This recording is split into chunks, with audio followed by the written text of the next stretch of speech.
Deus gracioso e fiel, neste dia consagrado a Ti, nós nos colocamos diante da Tua presença com corações abertos. Tu nos chamas não por causa do que fazemos,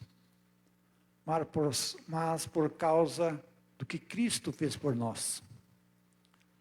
Recebe o nosso louvor, nossa gratidão e nossa fraqueza também. Faze-nos perceber que a nossa vida tem sentido quando está escondida em Cristo.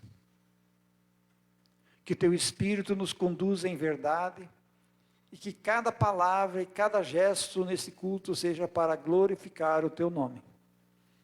Em nome de Jesus, nosso Salvador, Teu Filho amado, é que nós pedimos. Amém.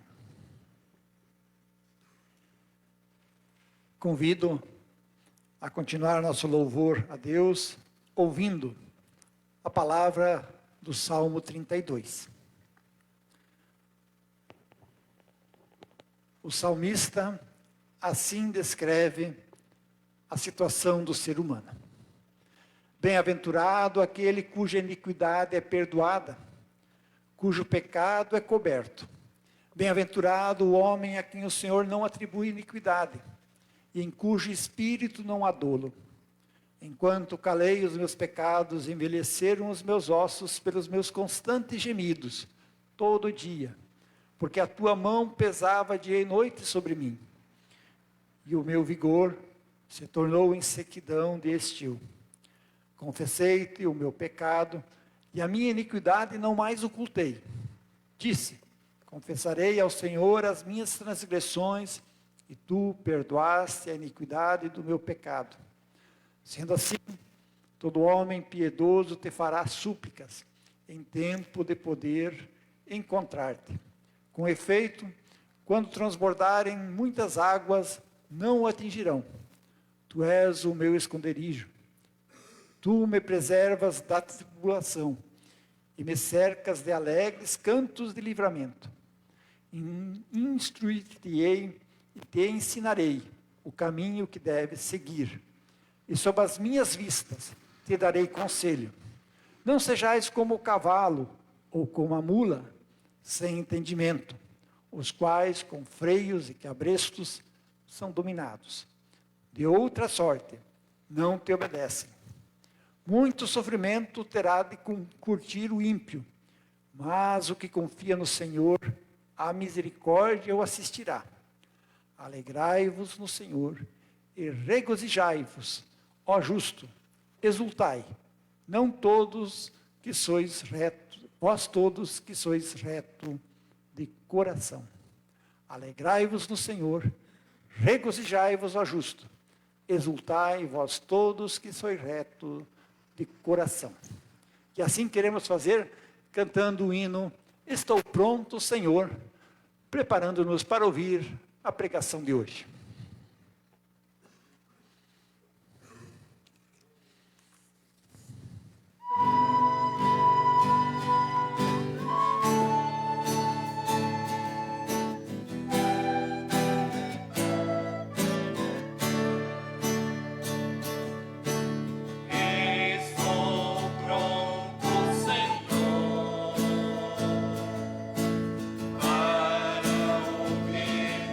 Falar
Que a graça de Jesus, o amor de Deus, o Pai e a comunhão do Espírito esteja com cada um de vocês nesse momento da pregação.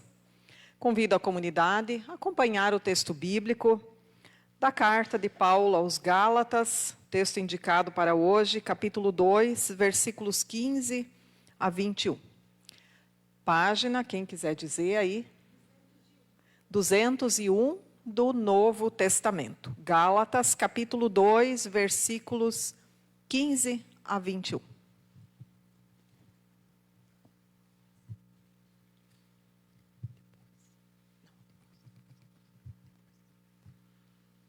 Depois. Pode voltar. Então, eu quero ler a leitura bíblica hoje na linguagem de hoje. Porque essa linguagem do Almeida, eu especialmente gosto mais, essa que também é a Bíblia da Igreja, porque ela é mais fiel ao texto original, o grego, mas a linguagem de hoje ela nos ajuda a compreender melhor, porque esse texto ele tem bastante palavras bem teológicas, então a linguagem de hoje aqui facilita bastante. Vocês acompanham aí na Almeida e eu vou fazer a leitura na linguagem de hoje. Então vai ter algumas pequenas diferenças. O fato é que nós somos judeus de nascimento e não pecadores não judeus, como eles são chamados. Mas sabemos que todos são aceitos por Deus somente pela fé em Jesus Cristo e não por fazerem o que a lei manda. Assim, nós também temos crido em Cristo Jesus, a fim de sermos aceitos por Deus pela nossa fé em Cristo, e não por fazermos o que a lei manda. Pois ninguém é aceito por Deus por fazer o que a lei manda. Ao procurarmos sermos aceitos por Deus, por estarmos unidos com Cristo, fica claro que somos pecadores como os não-judeus. Mas será que isso quer dizer que Cristo trabalha em favor do pecado? Claro que não. Se eu, depois de ter destruído a lei, começar a construí-la de novo, como meio de ser aceito por Deus, aí sim fica claro que eu havia quebrado a lei. Pois quanto à lei, estou morto pela própria lei, a fim de viver para Deus. Eu fui morto com Cristo na cruz. Assim já não sou eu quem vive, mas Cristo é que vive em mim. E esta vida que vivo agora, eu a vivo pela fé no Filho de Deus, que me amou e se deu a si mesmo por mim. Eu me recuso a rejeitar a graça de Deus, pois se é por meio da lei que as pessoas são aceitas por Deus, então a morte de Cristo não adiantou nada. Não sei se ficou claro alguma coisa para vocês desse texto. Pois é. Para a gente resumir o que o apóstolo Paulo quer dizer aqui, no fundo ele diz, só existe um jeito de Deus nos aceitar. Só um jeito de Deus nos aceitar. Vamos pensar, é levantar todo dia, trabalhar bastante, fazer boas coisas, deixar tudo bonito, perfeito em dia, obedecer à vontade de Deus. Será que é assim que Ele nos aceita? É isso que o texto diz? Não. Só existe um caminho pelo qual Deus nos aceita. E esse caminho é a fé em Jesus Cristo. Essa foi a escolha de Deus. A partir da morte e ressurreição de Jesus Cristo, Deus confirmou isso, que a partir de agora é pela fé. Então, talvez a gente diz assim, mas então é fácil, né? Se é pela fé, então nós já estamos tudo no céu. Né? Já estamos lá, não precisamos nem mais se esforçar se é só pela fé. É fácil a fé? É fácil crer em Jesus Cristo? Por isso, eu acredito que hoje à noite, um pouco mais frio, vocês saíram de casa. Para que Deus nos ajude a crer em Jesus Cristo. Só Ele pode fazer isso conosco. E se essa prédica só responder isso, já está bom. Deus quer, através do culto, nos ajudar a crer em Jesus Cristo. E aí nos ajuda muito o Catecismo Menor. A Rafa pode colocar aí para nós. Esse livrinho que todos os cristãos evangélicos luteranos deveriam ter em casa, né? O resumo da Bíblia. Quando Lutero visitou as famílias, quando ele traduziu a Bíblia para a linguagem do povo, a Bíblia só estava no latim, né? E não era a língua do povo, né? O povo falava alemão, então, no caso, na Alemanha. E ele percebeu que as pessoas iam demorar muito para ler a Bíblia. E ele queria que as pessoas lessem, que as pessoas entendessem. Então, ele fez o catecismo como um resumo da Bíblia. Dizendo ali, tem os principais artigos da fé. E a gente, às vezes, acha que é um livrinho tão simplinho, né? A gente não dá nem bola para ele. Cada um devia ter um catecismo menor em casa. E lá na explicação do credo apostólico, quando a gente confessa no credo, o final do credo diz: creio no Espírito Santo. Na Santa Igreja Cristã, a comunhão dos santos. Aí Lutero vai explicar o que significa crer no Espírito Santo, baseado na Bíblia.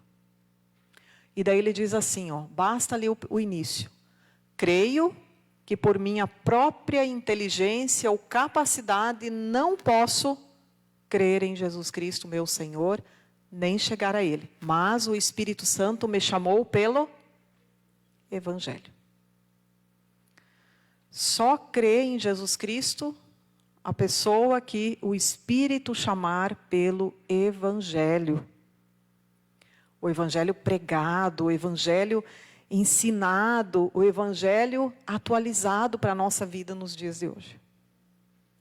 Não é pela nossa capacidade. A pessoa pode ler todos os livros do mundo, fazer universidade, fazer doutorado, ou como se diz hoje, pós-doutorado, e por aí vai. Pode ser a pessoa mais erudita que for. Mas o que ele diz ali? Por minha própria inteligência ou capacidade, não posso crer. Só o Espírito Santo abre o coração pelo Evangelho.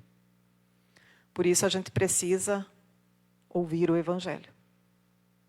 Para que esse coração duro que a gente tem lá dentro, né, teimoso, que duvida de tudo, que quer provas de tudo, assim como Tomé, para que o Espírito quebre esses corações. E faça a gente crer em Deus.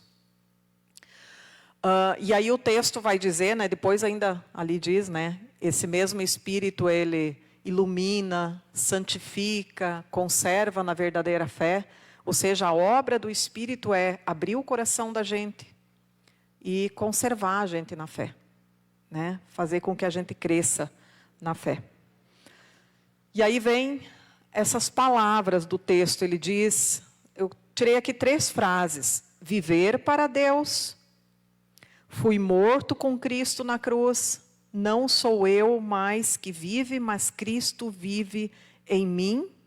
E esta vida que vivo agora, eu vivo pela fé no Filho de Deus. O que significa essas frases? Uma coisa é que a gente só chega a Jesus Cristo pela fé, e isso é obra do Espírito em nós. Só quando a gente ouve o Evangelho, ele faz isso na nossa vida. A pessoa que está isolada, que vive para si mesma, e que não participa de igreja nenhuma cristã, ela não consegue chegar lá. Porque a palavra diz que precisa ouvir o Evangelho. Precisa. Aí, Deus quebra os nossos corações. Se a gente realmente, como cristãos, levasse a sério isso, a gente ia convidar mais pessoas, não é verdade? Se a gente realmente levasse a sério que é pelo Evangelho que Deus abre o coração das pessoas. As pessoas podem crer, então a gente ia se esforçar mais, com toda certeza. Mas essas frases aqui, então, vem um segundo pensamento que esse texto nos diz. Uma pessoa que crê em Jesus Cristo, que é quebrada no seu coração duro pelo Espírito Santo, ela passa a viver pela fé, a viver para Deus, e ela passa a ter Cristo na sua vida. E aí eu trouxe uma imagem que para mim é muito, acho que resume isso, pode colocar lá para nós. Ali tinha mais um trecho, mas todo mundo pode estudar em casa, todo mundo tem um catecismo em casa, né? Essa imagem aqui. Uma borboleta. Talvez é o que mais, uma imagem da natureza que mais nos ajuda a pensar nisso. Uma borboleta, antes, ela é uma larva feia, né? Que parece que de lá não vai sair nada. Assim nós podíamos comparar com a nossa vida sem Deus. A partir do momento que vem o Evangelho, passa a ter uma transformação. E a borboleta, ela faz o quê? Ela voa, ela tem liberdade, ela tem beleza, leveza, e por aí vai. O Evangelho transforma a vida das pessoas. Ao ponto de alguém talvez dizer assim, nossa, como você está diferente. Alguém já disse isso para você? Como você mudou? Isso, cada pessoa que Deus quebrou o coração, fez a pessoa crer no Evangelho, as pessoas deveriam perceber essa mudança. Porque ele diz aqui, já não sou eu mais quem vive, mas Cristo vive em mim.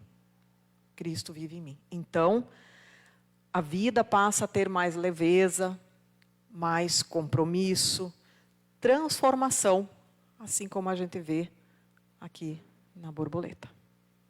Como está isso na nossa vida? Como está isso na nossa vida?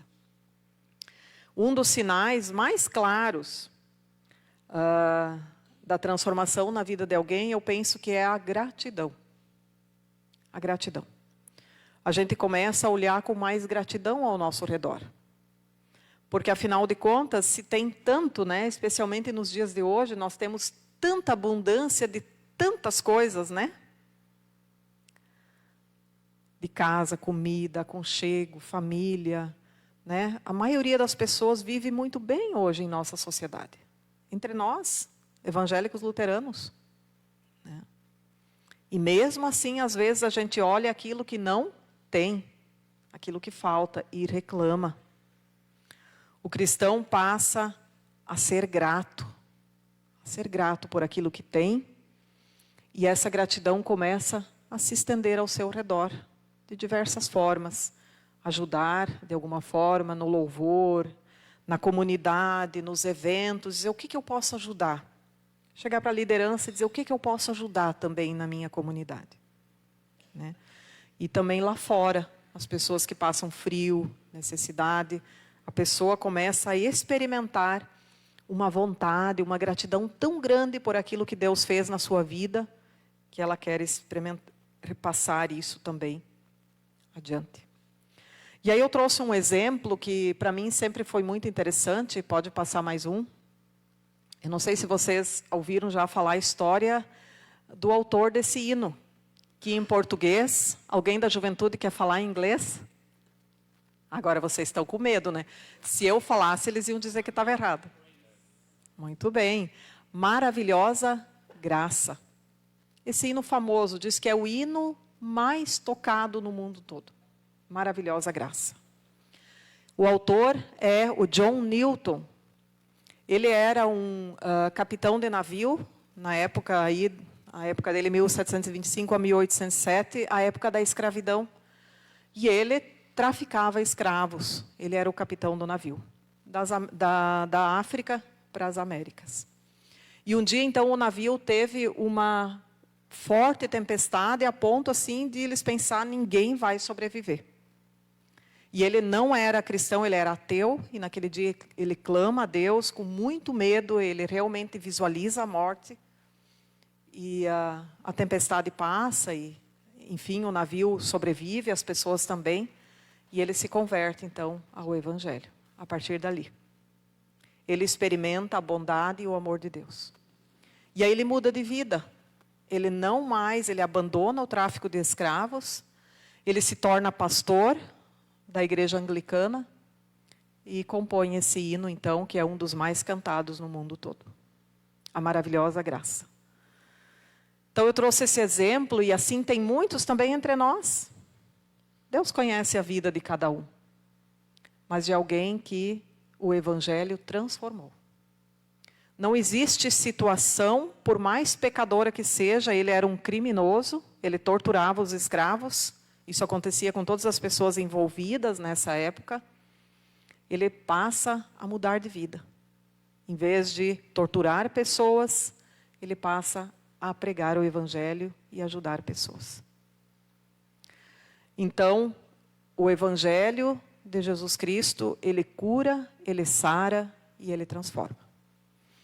E o melhor de tudo desse texto é que o Evangelho ele é dado de graça para nós. Nós não precisamos comprar a salvação. Se nós contribuímos na igreja, compramos cartões de evento, não é porque Deus está nos cobrando isso. Ou alguém contribui na igreja porque Deus exige isso de nós. Não. Isso a gente faz por uma organização, para manter a comunidade, né? Para manter a pregação do Evangelho, para ajudar. Mas cada um deveria fazer isso por gratidão. Porque o Evangelho é de graça. Ele é dado para nós, a pregação da palavra. E muito mais gratuita ainda, a pregação da palavra visível, que hoje a gente recebe na ceia. Onde Jesus dá a nós, gratuitamente, a gente só vai ali sem nada. Ninguém pode ir com alguma coisa na mão, dizendo, toma aqui, Senhor, isso eu te dou, e tu me dá de volta a ceia. Não, a gente vai de coração vazio. Quem sabe com os nossos pecados, a nossa fraqueza, e Ele nos dá de graça o seu corpo e o seu sangue. Para nos levantar, para nos curar e nos fazer, então, crer em Jesus Cristo e viver para Ele como o apóstolo Paulo que descobriu. E para finalizar, talvez o maior exemplo de pessoa transformada é o próprio apóstolo Paulo que escreveu esse texto. Alguém lembra como era a vida antes do apóstolo Paulo? Perseguidor de cristãos. Ele, inclusive, participa da morte do primeiro mártir da igreja, que era Estevão. Está lá no início de Atos. Ele ajuda a apedrejar Estevão, um pouco antes de chegar à conversão. E quando o Evangelho chega para ele, Jesus Cristo o encontra no caminho, ele cai do cavalo, ele fica cego. Acontece uma loucura na vida dele, uma transformação. E ele passa a pregar o Evangelho. O maior exemplo de que uma vida pode ser transformada. E que isso possa sempre de novo acontecer também com cada um de nós. Que Deus nos use, que Deus alimente o nosso coração com o Evangelho e que Deus também nos transforme em pessoas que vivem para Jesus Cristo. Amém. Acabou no amém. Amém. Agora voltou. Cantemos então o próximo hino. Dá-nos esperança e paz. Esse é animado, nós vamos cantar umas 3 vezes pedindo que realmente Deus nos dê esperança de viver com Jesus Cristo.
Bem-aventuradas aquelas pessoas que são chamadas para a ceia das bodas do Cordeiro, de Jesus Cristo, que escutam e se preparam para a convocação derradeira, vinde para a grande ceia de Deus. Este é o convite, que bom que você está aqui e aceitou este convite para participar do banquete de Jesus Cristo, onde Ele dá o seu corpo e o seu sangue. Você que nos acompanhou de casa, fique na bênção de Deus, até o nosso próximo encontro. E agora, preparando-nos para a ceia, convido a comunidade a cantar o hino Tu Queres Ver Unido.